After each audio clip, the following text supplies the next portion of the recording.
I think it would be the best to start with the history of Chateau Ksara and Sure. also including the history of the Lebanese wine industry, because I think it's a very interesting story.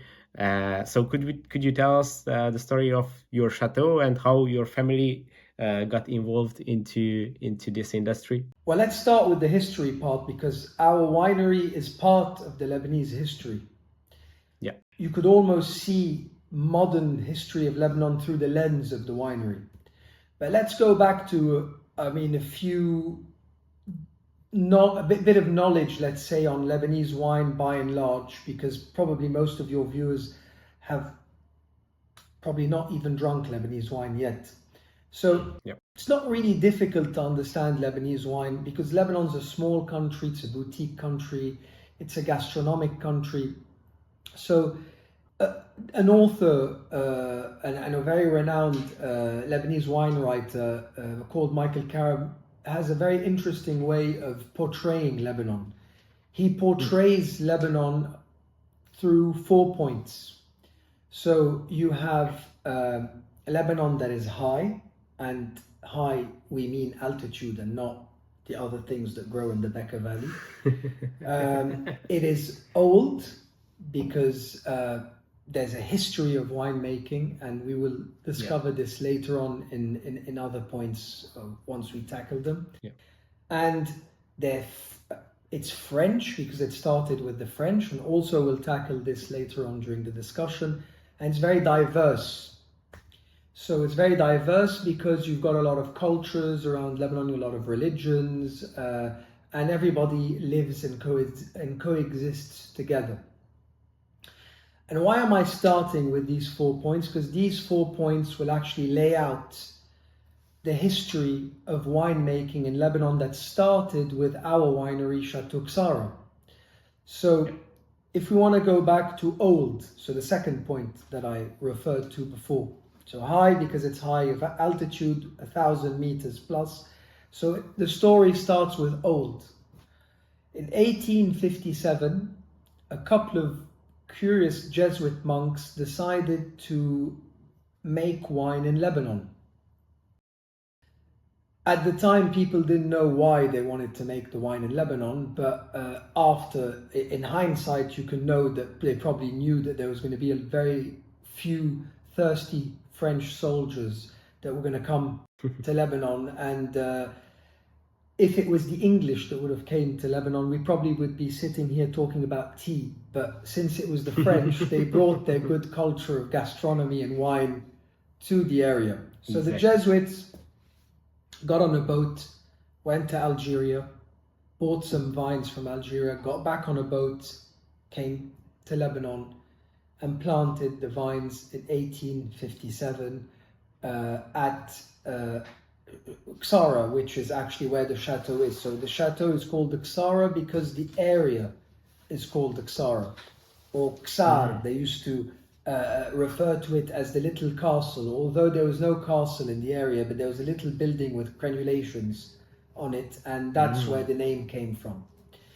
So Lebanon's high. We're talking more than 1,000 meters of altitude where we plant the vines. So we strive with the microclimate.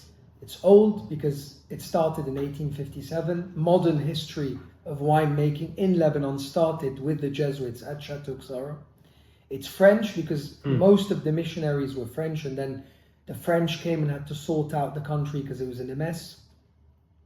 And the diversity is due to the different ethnicities and religions that coexist together in this tiny little country of 10,400 and so kilometers square. You could almost say that it's the size of Wales in England, Lebanon. It's incredible, but you've got a lot of diversity.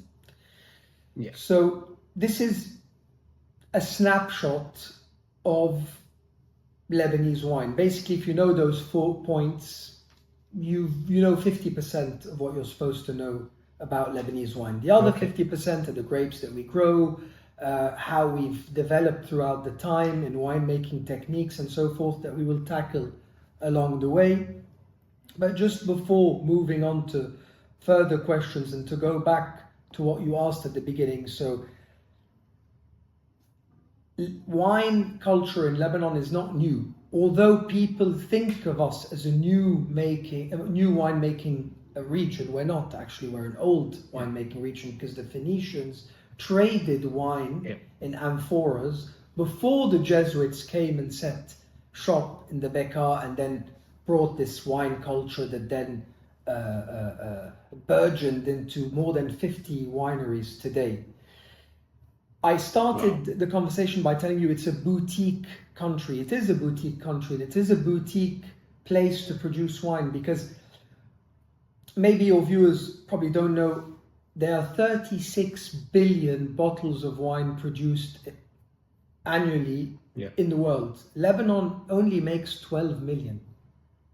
And that's tiny, that's microscopic in a global market. Yet, a lot of people know about Lebanese wines. Probably they haven't tried them, but they know that wine exists in Lebanon due to our history and our culture and our heritage. And the most important point in all this is heritage. So we're sitting here in 2024 talking about Lebanese wines, and we're managing a heritage brand, and that's a challenge, and that's very difficult. Of course. And this is a beautiful story, but it's also a great responsibility to be able to sustain this heritage brand in the future. So that's my introduction and answering your question in a nutshell. Of course. Wow, those 4 points that define the Lebanese wine industry really helpful to grasp the whole idea. So let's go back to the first point.